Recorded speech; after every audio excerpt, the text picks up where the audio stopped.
Assalamualaikum warahmatullahi wabarakatuh. Perkenalkan, nama saya Tri Retno Wulandari. Di sini saya akan memaparkan konsep negosiasi, lobby, dan diplomasi. Lobby menurut kamus Webster, lobby atau lobbying berarti melakukan aktivitas yang bertujuan mempengaruhi pegawai umum dan khususnya anggota legislatif dalam pembuatan peraturan.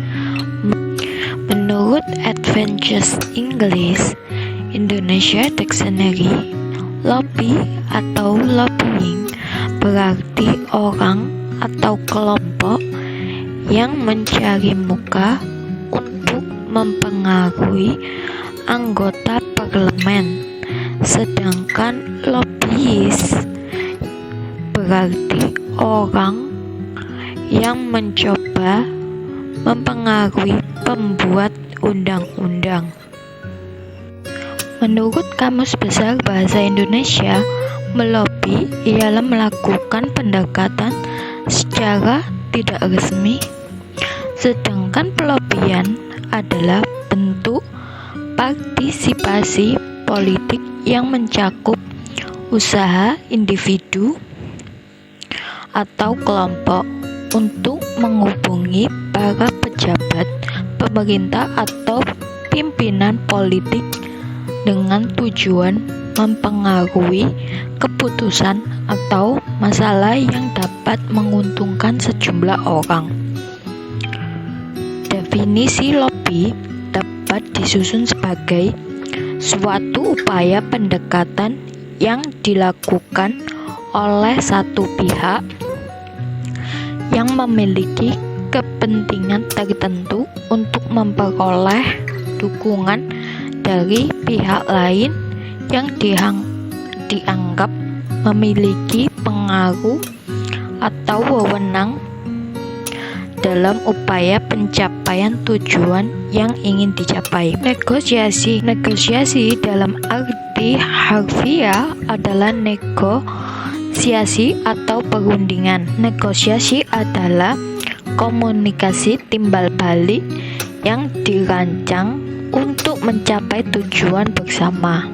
Dalam Kamus Besar Bahasa Indonesia, negosiasi memiliki dua arti, yaitu yang pertama proses tawar-menawar dengan jalan perunding untuk memberi atau menerima guna mencapai kesepakatan antara satu pihak atau kelompok atau organisasi dan pihak atau kelompok atau organisasi yang lain. 2. Penyelesaian sengketa secara damai melalui perundingan antara pihak-pihak yang bersangkutan.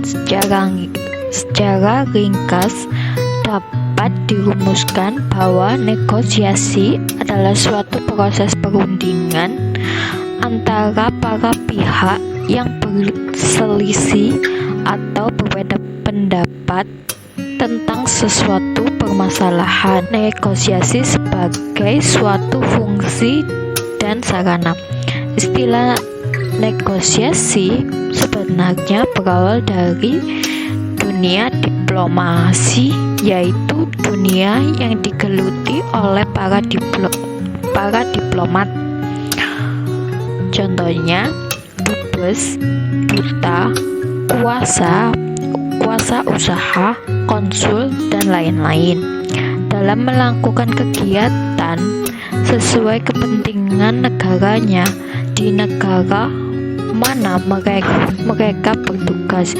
Jadi negosiasi adalah salah satu fungsi utama dari para diplomat. Oleh karena itu, dalam pergaulan internasional, hampir setiap negara menempatkan diplomat diplomat-diplomatnya di negara-negara sahabat. Diplomasi, Sir Ernest Satow sejak tahun 1922 telah mendefinisikan diplomasi sebagai aplikasi intelijen dan taktik untuk menjalankan hubungan resmi antara pemerintahan yang berdaulat yang kadangkala diperluas dengan hubungan dengan negara-negara jajahannya.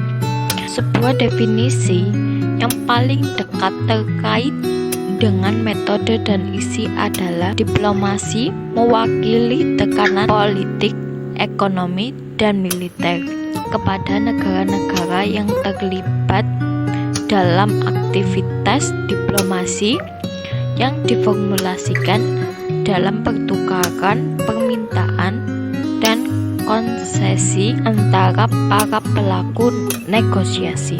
Dapat disimpulkan bahwa ketiga konsep itu saling berhubungan dan tidak mungkin dilakukan secara terpisah-pisah, karena ketiga konsep yang telah saya jelaskan itu berurutan, yaitu yang pertama, lobby dapat diartikan sebagai proses awal dari negosiasi.